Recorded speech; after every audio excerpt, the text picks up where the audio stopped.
This is Darcy, and this is Resist and Thrive. Today's topic is co-housing. So, that can take a lot of different forms. So, sharing a house, sharing an apartment.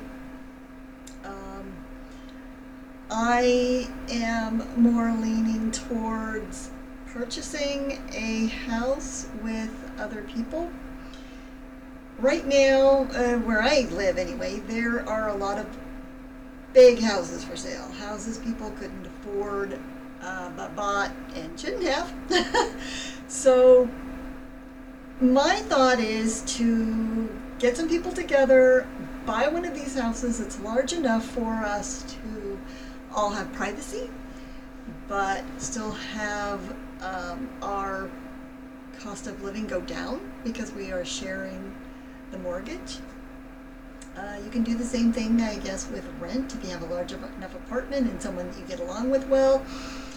You want to definitely vet the people, get to know them first for a few months, check it out, maybe go on some camping trips or something. Something where you're spending 24 hours a day with this person or people. And as far as co-housing goes, even just co-housing with your family, I know some of us don't want to do that, but the point here is to lower our cost, and by lowering our cost and having these homes that are on the market go off the market, again, when we are dealing with these huge corporations that are buying up these homes, we can prevent them from doing that.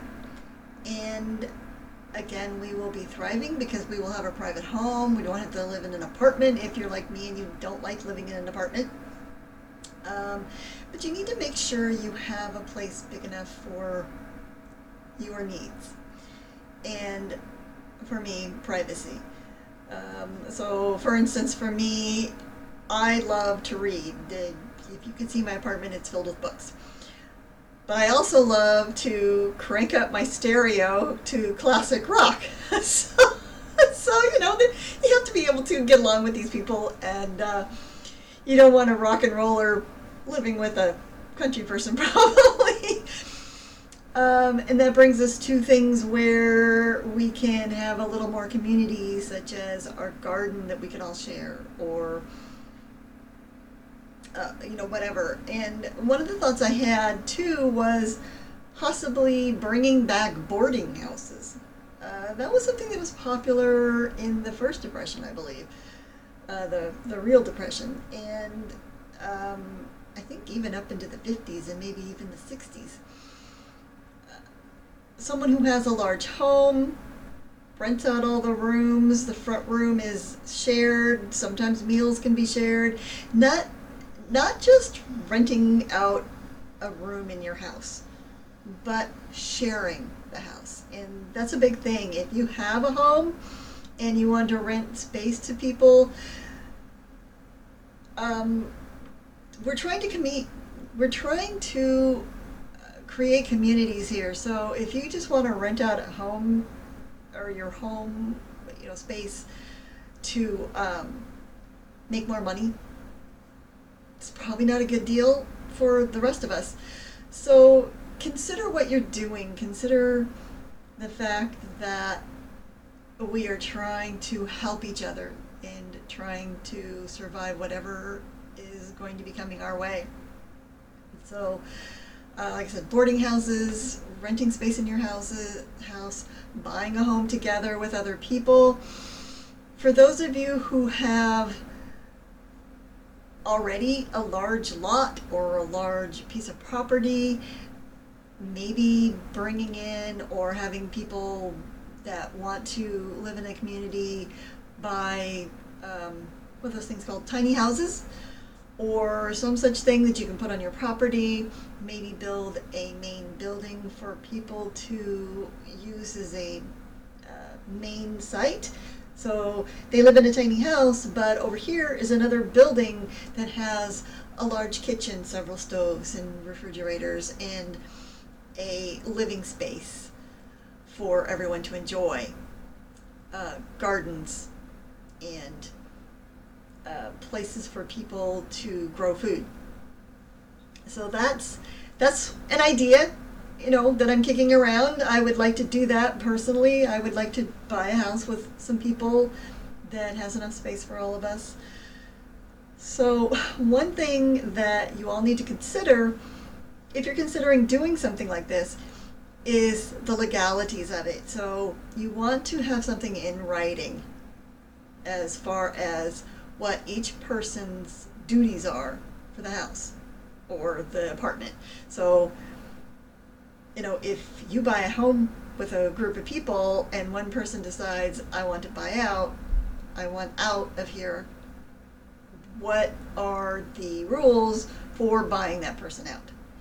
So you have to make it so people can afford to do these things and to lower everyone's cost of living. So talk to the people about, how you want to get your electricity. I would like to have solar roofs, solar heaters, solar panels, maybe even geothermal or wind energy, something that is sustainable, that is going to keep you with electricity if we get our grids cut off. So, there's a lot of different things that go into this process, but it's just something I wanted to throw out there because I think co-housing is a really good way to say to people that are trying to screw us over. And there are a lot of them out there. Apartments that are owned by corporations and houses that are being rented out that are actually owned by a corporation and not a person. So, that's just my thought for things. So that is Resist and Thrive for today. If you have comments or ideas regarding co-housing, please feel free to share them with us.